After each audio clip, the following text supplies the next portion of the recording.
Good morning children, how are you? I hope कि मेरे सभी बच्चे बहुत हैप्पी होंगे और पॉजिटिव होंगे, बूस्टेड होंगे, प्रोटेक्टेड होंगे, और मैं यही चाहता हूं। तो पिछले सेशन में हम लोगों ने कुछ एमसीक्यूज देखा था हमारे सेकंड चैप्टर से। आज हम लोग कुछ फर्स्ट चैप्टर से सेलेक्टेड एमसीक्यूज देखेंगे, कुछ 7-8 देखेंगे, ज़्यादा नहीं है इसमें। और तब इसके बाद हम लोग देखेंगे एनसीईआरटी क्वेश्चन मार्क। आप सभी के हैंड में एनसीईआरटी बुक होना चाहिए। ओके, अच्छा, चलिए कुछ एमसीक्यूज होता है, कुछ इसमें हम लोग पढ़ लेते हैं, और इसमें कुछ है जो आपको रट्टा मार है, यानी कि लर्न करना है। ओके, तो आइए स्टार्ट करते हैं। ये फर्स्ट चैप्टर का एमसीक्यू है। पहला क्वेश्चन है कि न्यूक्लियर पॉलीइम्ब्रायोनी, यानी क्वेश्चन पॉलीइम्ब्रायोनी से है। हम एपोमिक्सिस एंड पॉलीइम्ब्रायोनी पढ़ चुके हैं। Nuclear polyembryony is reported in species of, है ना। तो ये इसमें समझना कुछ नहीं है, अगर आपको याद है तभी ये क्वेश्चंस बनेंगे, है ना, इसीलिए बहुत कम है इस चैप्टर में। तो nuclear polyembryony is reported in the species of, आपको याद होगा जब आप पढ़े थे, आप याद करें, तीन टाइप का पढ़ा था आपने, एडवेंटिव, रिकरेंट और नॉन रिकरेंट, है ना। तो इस चारों में से आपको कौन कुछ याद है? सिट्रस, है ना। सिट्रस में, ओपोन्सिया में क्या होता है? पॉलीइम्ब्रायोनी होता है। अच्छा, next question, both autogamy and geitonogamy are prevented in. देखिए ऐसे क्वेश्चन क्या करेंगे ना, वो घुमा के दे देंगे आपको। यहां भी घुमाया है क्या? Both autogamy and geitonogamy. अरे भाई सीधा भी तो दे सकता था कि self pollination is prevented in, या self pollination does not occur in, लेकिन नहीं, आपको घुमा के देगा। So be careful. कह रहा है भैया इनमें से, इन चारों में से कौन है जिसमें ना ऑटोगेमी होता है ना गिटोनोगेमी? ऑफ कोर्स इसमें कौन है? पपाया ही है। Okay, next, meiosis takes place in चारों में से मियोसिस किस में होता है? ओके, मियोसिस किस में होता है? मियोसाइट में, गैम्यूल में, मेगास्पोर में, कोनिडिया में। अच्छा भाई पहले देख तो ले, कोनिडिया कहां पढ़ा था हमने? आप याद करें, हम जब स्पोर फॉर्मेशन देख रहे थे तो हमने कहा था दो टाइप का स्पोर। कौन कौन? एक मोटाइल, एक नॉन मोटाइल। तो जो नॉन मोटाइल वाला था पेनिसिलियम नोटाटम में, वो कोनिडिया ही तो था, है ना। इसमें मियोसिस कब से होने लग गया? अच्छा, मेगास्पोर, मेगास्पोर मदर सेल में होता है, जबकि यहां लिखा क्या है? मेगास्पोर। तो अगर सिर्फ मेगास्पोर बोलेंगे तो ये तो ऑलरेडी मियोसिस हुआ पड़ा है। अब इसमें मियोसिस हो के क्या है? हाफ एन होगा। हाफ एन होता है क्या? नहीं ना। अच्छा, गैम्यूल, आप याद करें एसेक्सुअल रिप्रोडक्शन में जब आप पढ़े थे, फ्रेश वाटर स्पॉन्जेस का एग्जाम्पल लिए थे, और जो इनका रिप्रोडक्टिव स्ट्रक्चर होता था वो गैम्यूल होता था। इसमें भी नहीं, तो आंसर क्या होगा? मियोसाइट। अगला question, product of sexual reproduction generally produces, यानी जो सेक्सुअल रिप्रोडक्शन का प्रोडक्ट होता है वो क्या कर देता है हमें? पहला, लॉन्गर वायबिलिटी ऑफ सीड, यानी सीड का वायबिलिटी ज्यादा होता है।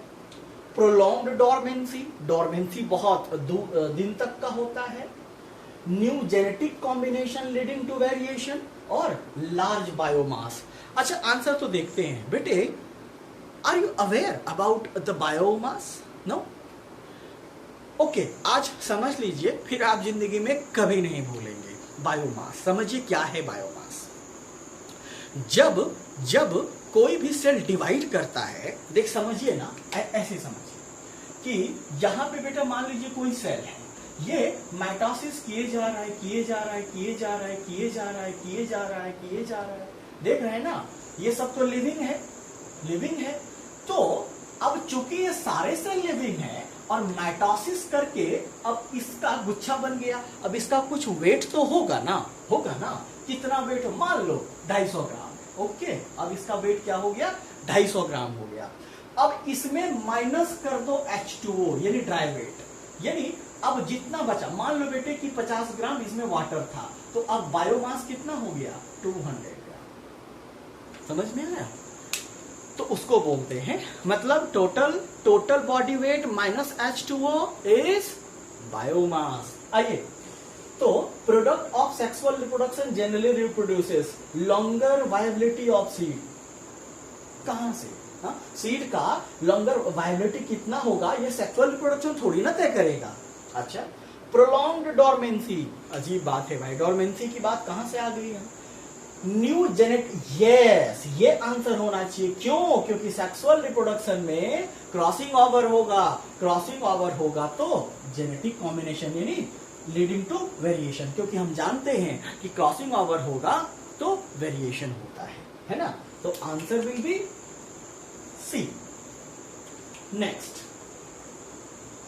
विच वन शोज आइसोगेमी, आइसो मतलब सेम, गेमी मतलब gamete, with non flagellated gametes, यानी इन चारों में से कौन है जिनके गैमीट, मतलब दोनों गैमीट मेल और फीमेल दोनों गैमीट जो होते हैं वो क्या होते हैं, एक जैसे शेप के होते हैं, लेकिन उनमें फ्लैजिला नहीं होता है।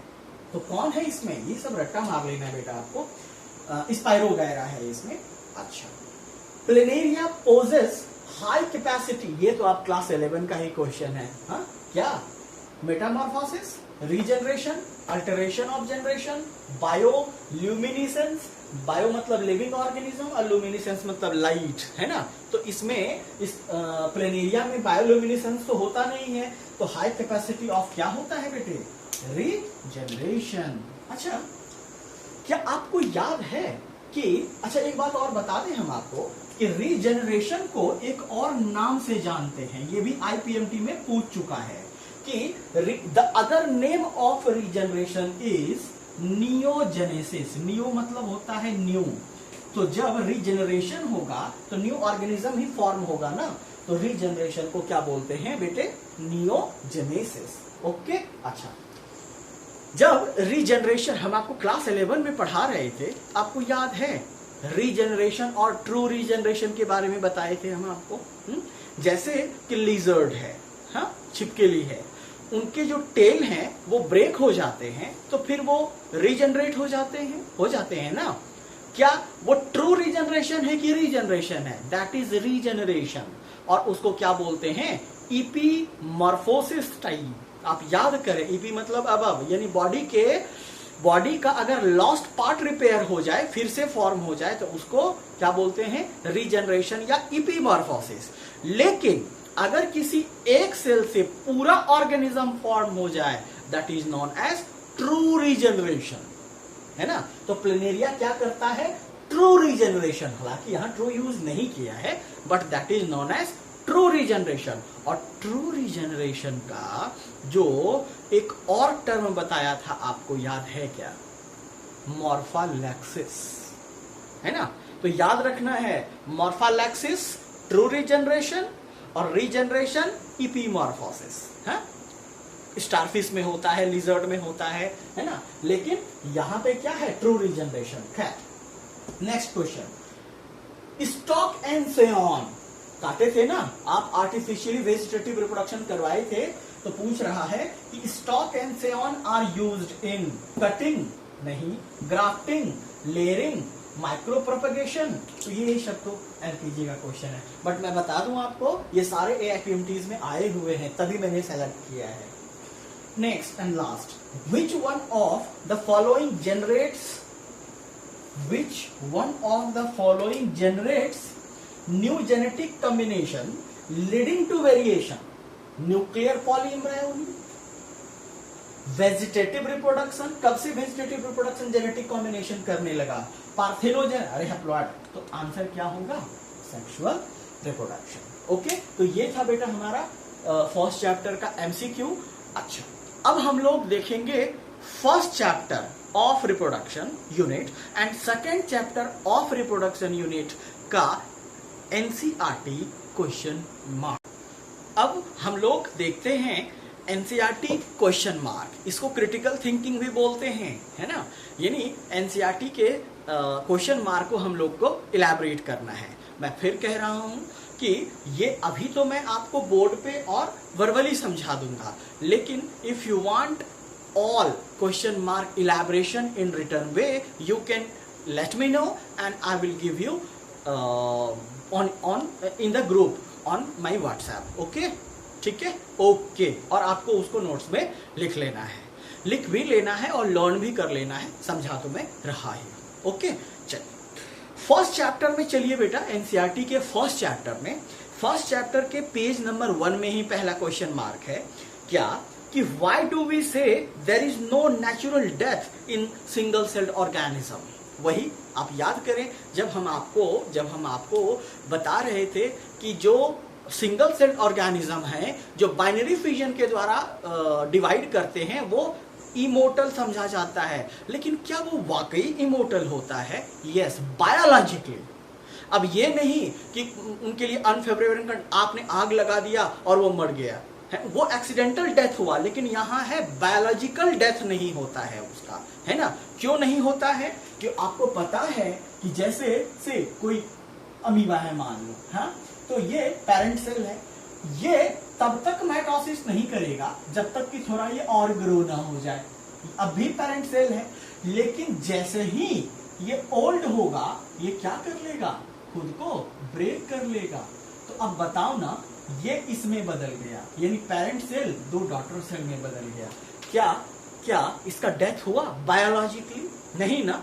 इसलिए कहा जाता है कि जो ऑर्गेनिज्म या single celled organism binary fusion करते हैं या माइटोसिस हुआ करते हैं, उनका नेचुरल या बायोलॉजिकल डेथ नहीं होता है। तो याद रखिएगा, ऐसा नहीं है कि डेथ होता ही नहीं है, बायोलॉजिकल डेथ नहीं होता है ना।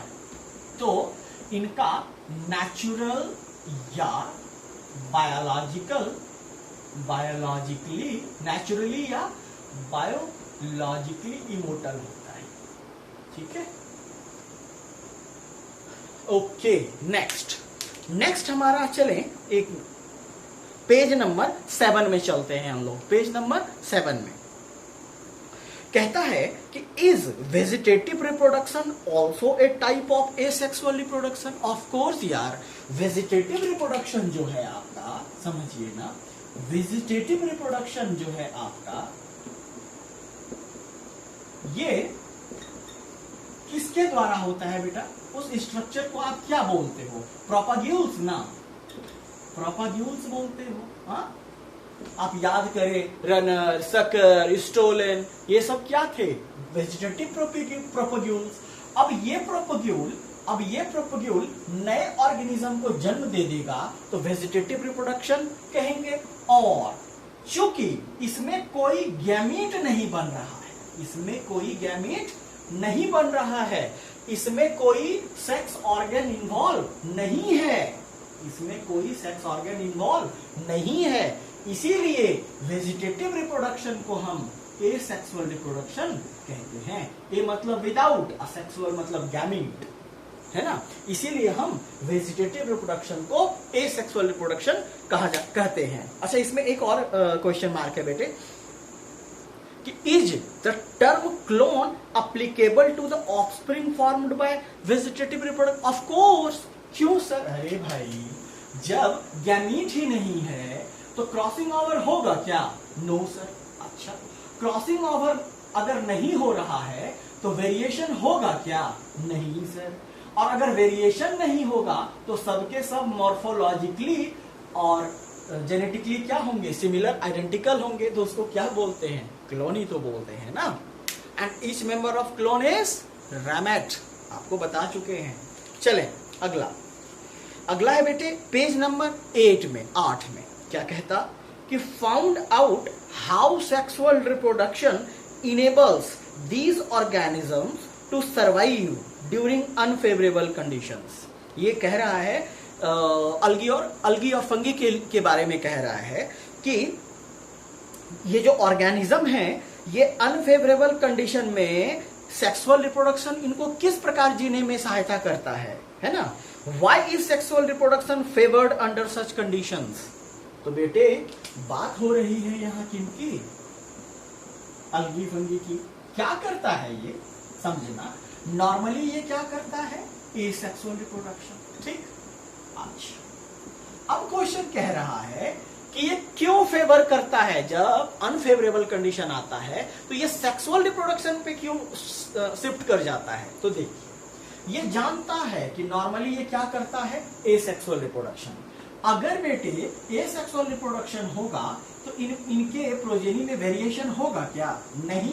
अभी तो समझाया हूं, क्रॉसिंग ओवर अगर नहीं होगा तो वेरिएशन नहीं होगा। अगर वेरिएशन नहीं होगा तो इनके प्रोजेनी में एडेप्टेशन का पावर होगा क्या। हा? जो मतलब अनफेवरेबल कंडीशन है, एडवर्स कंडीशन है, उस कंडीशन में जीने के लिए अनुकूलन इनमें नहीं होगा। क्यों सर, वेरिएशन ही नहीं हो रहा है ना, क्यों, एसेक्सुअल रिप्रोडक्शन कर रहा है।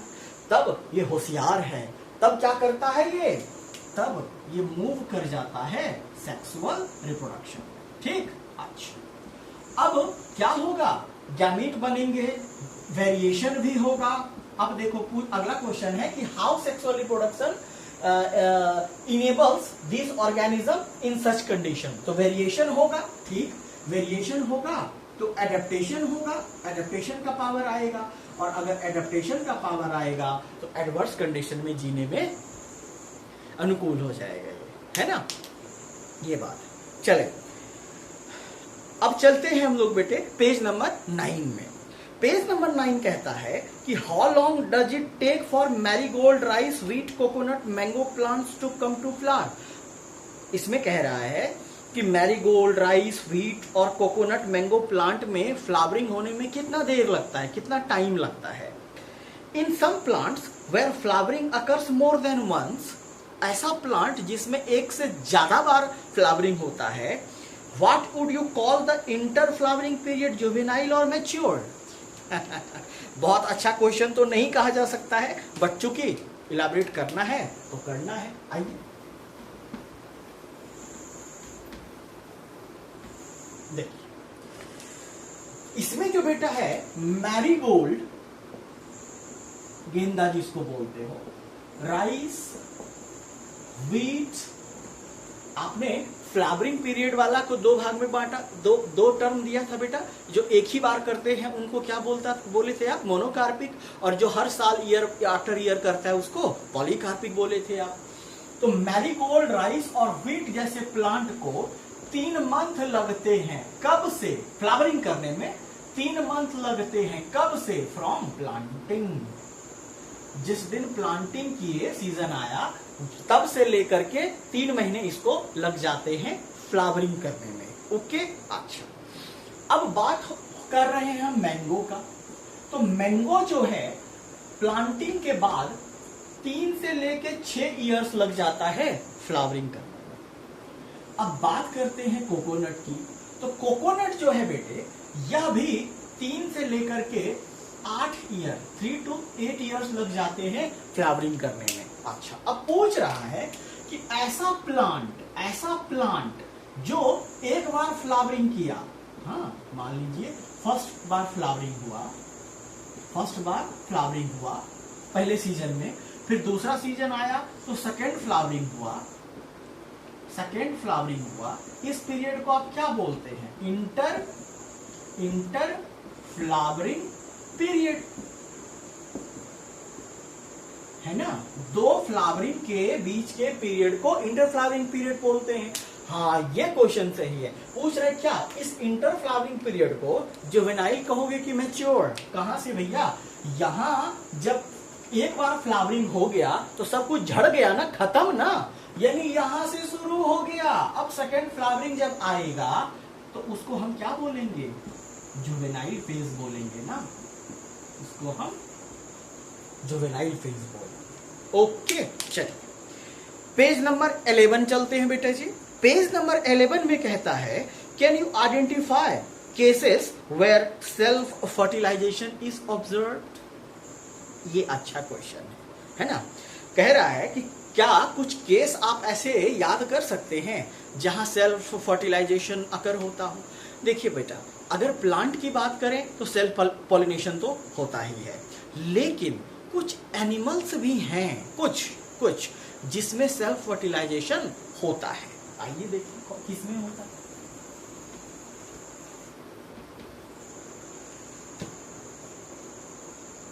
जैसे कुछ पैरासाइट हैं बेटे, जैसे आप बात कर सकते हैं किसका, टीनिया का बात कर सकते हैं।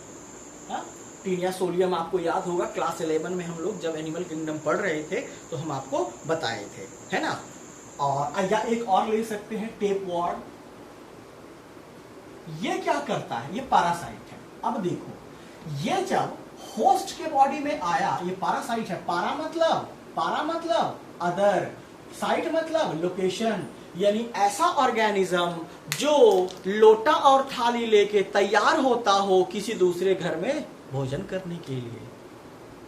नहीं, मतलब ऐसा ऑर्गेनिज्म जो अदर लोकेशन पे रहता हो। तो पैरासाइट तो हमारे शरीर या किसी और एनिमल्स के शरीर में रहता है, तो जो शरीर में जाएगा उस शरीर को क्या बोल देंगे, होस्ट। तो जब ये हमारे बॉडी में आएगा, तो अब एक बात बताओ मुझे, यहां इसको मान लो कि ये पैरासाइट, यहां इसको कौन फीमेल या मेल पार्टनर मिल जाएगा, साथ लेके तो नहीं आया है ना। तो ऐसे कंडीशन में, अच्छा, और इसको रहना है हमारे शरीर में लॉन्गर पीरियड ऑफ टाइम तक। इसका मान लो हमें सिम्टम्स नहीं आएगा तो लॉन्गर पीरियड तक के लिए रहेगा, लेकिन क्या ये अपने प्रोजेनी को बढ़ाना चाहेगा कि नहीं, तब ये सेल्फ फर्टिलाइजेशन कर लेता है। और भी कुछ इकाइनोडर्म्स भी हैं, है ना, कुछ इकाइनोडर्म्स भी हैं जो सेल्फ फर्टिलाइजेशन करते हैं, लेकिन नॉर्मली ऐसा नहीं होता है, बहुत कम, rarest of the rare. Okay, चले अब हम लोग फर्स्ट चैप्टर का लास्ट एनसीईआरटी क्वेश्चन मार्क देखते हैं। गैमीट्स आर हैप्लॉइड, अच्छा क्वेश्चन है। Gametes are haploid do the parent plant body from which they arise may be either haploid और डिप्लॉइड। कह रहा है बेटे कि जो गैमीट होता है वो हमेशा हैप्लॉइड होता है। हैप्लॉइड मतलब वन सेट ऑफ क्रोमोसोम। तब आपका एनसीईआरटी क्वेश्चन मार्क कह रहा है गैमीट हमेशा हैप्लॉइड होगा। हाँ, ये हो सकता है कि जिस पेरेंट से ये प्रोड्यूस हुआ है वो डिप्लॉइड भी हो सकता है, वो डिप्लॉइड भी हो सकता है और हैप्लॉइड भी हो सकता है। नहीं, मतलब कि चाहे वो ऑर्गेनिज्म डिप्लॉइड हो, चाहे वो ऑर्गेनिज्म हैप्लॉइड हो, वो जो गैमीट प्रोड्यूस करेंगे वो हमेशा क्या होगा, हैप्लॉइड। तो इसी में आपके बुक ने जोड़ा है कि does this mean that meiosis never occurs in organism that are haploid. मतलब कह रहा है कि इसका मतलब ये है कि जो हैप्लॉइड हैं उनमें कभी मेयोसिस होता ही नहीं होगा। ऐसे कैसे हो सकता है बेटे, आप याद करें ना, आप याद करें, आप एग्जांपल ले लीजिए थैलोफाइटा का। आप एग्जांपल ले लीजिए किसका, थैलोफाइटा का। अरे भाई अलगी का ले लीजिए। अच्छा, क्या होता था, इनके ऑर्गेनिज्म हैप्लॉइड होते थे, ठीक। अच्छा, हैप्लॉइड होते थे। ये क्या करता है बेटे, ये माइटोसिस करता है। माइटोसिस करके कितने गैमीट बनाता है, बोलो, 2। तो एन और एन ये मिलेंगे, जाइगोट बनेगा। जाइगोट क्या हो जाएगा, 2n, ठीक। यहां तक तो ठीक है, लेकिन अब ये मियोसिस करेगा। अब ये क्या करेगा बेटे, मियोसिस करेगा, और मियोसिस करके क्या बना लेगा, बोलो, हैप्लॉइड ऑर्गेनिज्म ना।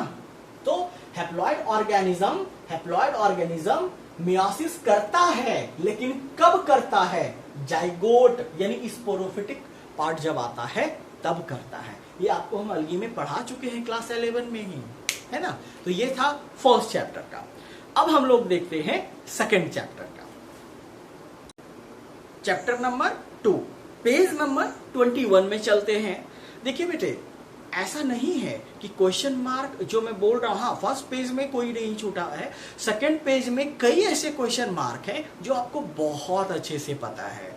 एक दो मैं बोलूंगा, अभी तुरंत बोलूंगा कि कौन आपको ऑलरेडी पता है। हाँ, जैसे बोलता है पेज नंबर 34 में है, पेज नंबर 34 में है कि endosperm development precedes embryo development. Why? अरे भाई, इंडोस्पर्म अगर नहीं बनेगा, इंडोस्पर्म क्या है? रिजर्व फूड न्यूट्रिटिव टिश्यू है। तो अगर न्यूट्रिटिव टिश्यू नहीं बनेंगे तो एम्ब्रायो को न्यूट्रिशन कौन देगा? नहीं। तो इंडोस्पर्म डेवलपमेंट होगा तभी एम्ब्रायो डेवलपमेंट होगा, ये तय बात है। तो ये सब हम लोग इलैबोरेट नहीं करेंगे, ये अब आपको पता है। जो मुझे लगा कि आपको क्रिटिकल थिंकिंग है तो उसको हमने पिक किया है, पर छोड़ा एक दो है जो आप खुद सॉल्व कर सकते हैं। ओके, चलिए। तो पेज नंबर 21 में है बेटा, can you think of how capital cells could become binucleate? अच्छा है, अच्छा क्वेश्चन। हाँ, यस, वी कैन थिंक। मेरे बच्चे इतने टैलेंटेड हैं कि पूछिए मत। ये बेटा, ये मान लीजिए कैपिटल सेल है, ठीक? अच्छा, अब कैपिटल सेल के अंदर क्या होता है आपको पहले भी बताया था, इंडोमाइटोसिस होता है।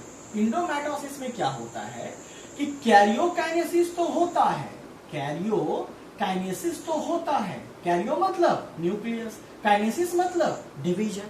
कैरियोकाइनेसिस तो होता है, तो हो गया, फिर हो गया, फिर हो गया, फिर हो गया, लेकिन उसके बाद साइटोकाइनेसिस नहीं होता है, साइटोकाइनेसिस नहीं होता है।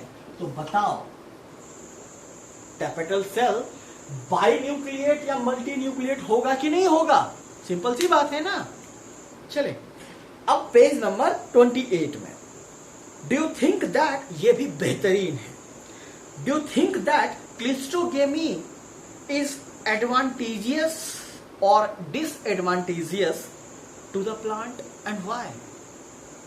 इसका आंसर तो आप भली भांति जानते हैं ना।